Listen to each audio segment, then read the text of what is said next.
So it's been about a week since Clip Studio Paint's fairly infamous post, and they've been harassed on pretty much all of their posts since then, and we are now going to go into an update that they finally posted and what this means and what we need to continue to do going forwards to make sure that we, the customers, are getting a good experience with this software. So you can see here that after ignoring it for a while, they finally acknowledged the backlash, and they have tweeted out, "We have received a lot of feedback and are taking note of your comments. We will share any further announcements with you here. We would like to clarify some points. A one-time purchase option will remain after version 2.0. Version 1.x users can continue to use the app and services at no extra cost. Bug fixes will be free of charge for version 1.x until the release of 3.0. Existing features will not be limited. You will not need the update pass to use the app." So really they haven't changed anything here. They're just trying to clarify the points that make the situation look better than it is. Although I don't also want to make it look worse than it is, and I was accused of that before. I think people don't realize the problem here is this whole subscription thing, where if you want to use Clip Studio Paint 2.0 and continue getting updates from this point forward, you need the subscription pass. Now the problem here isn't even that in itself in its current state. The problem is where that obviously goes in the near future. If you normalize the subscription service, then the subscription service will become the only option because it's better for them to do it that way. They've actually updated this page on the website, but it even still says, at this time there are no major changes planned to the existing features of UI in reference to version 2.0. So going forwards, if you want to have a version of Clip Studio Paint with updates, that is the subscription version. Version 2.0 in itself, even if you buy that upgrade, you're not really going to be getting anything out of it. To keep using the new version of Clip Studio Paint, you need the subscription service. That is already where we are. You have to ask yourself why all these companies are moving to a subscription model. They're not doing it because it saves the customer money, right? They're doing it because it makes them more money, meaning on average it's costing a customer more money. You're paying consistently for the same thing, and at any point they can choose to raise those prices, and that's where this goes.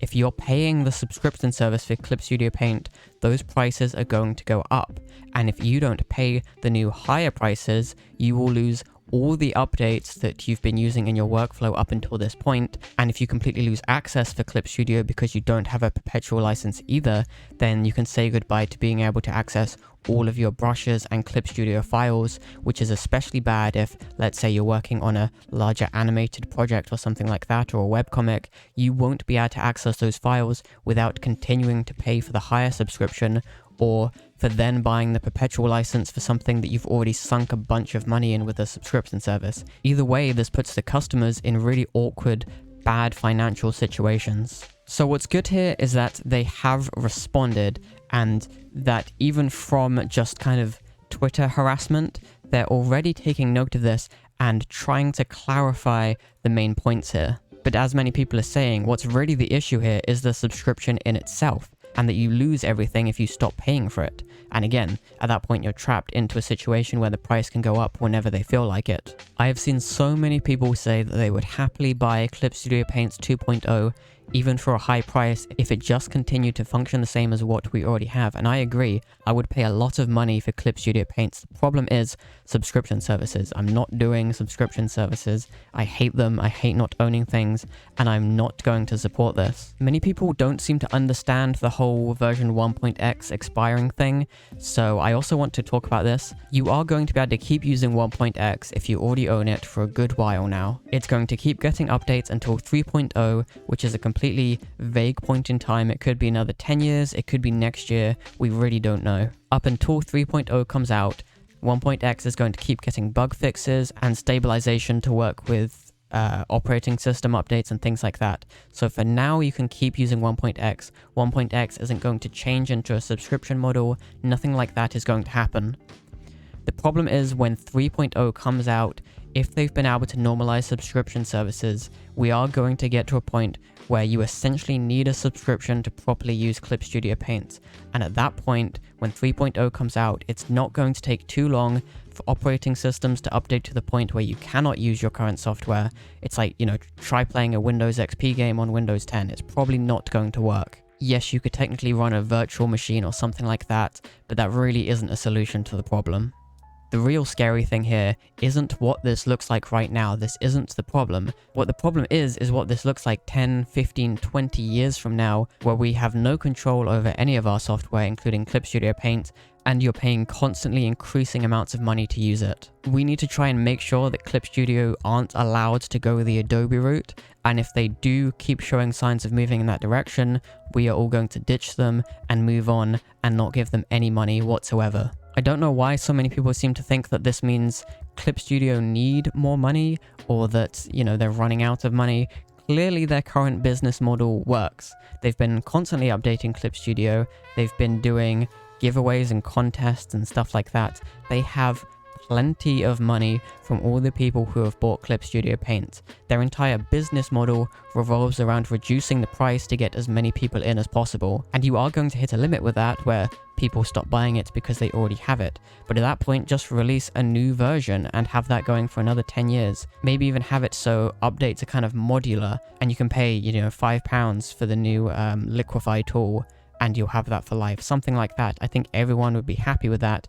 What we're all concerned about is the subscription, and as long as the subscription service is looming over us in any fashion that they try to introduce it, I'm going to be very against it, and I hope you will all do the same and put your foot down and not support this. And now that we have a response, we know that they've seen this and we know that they will respond, so we need to keep up with what we've been doing, make it very clear to them we're not interested in the subscription.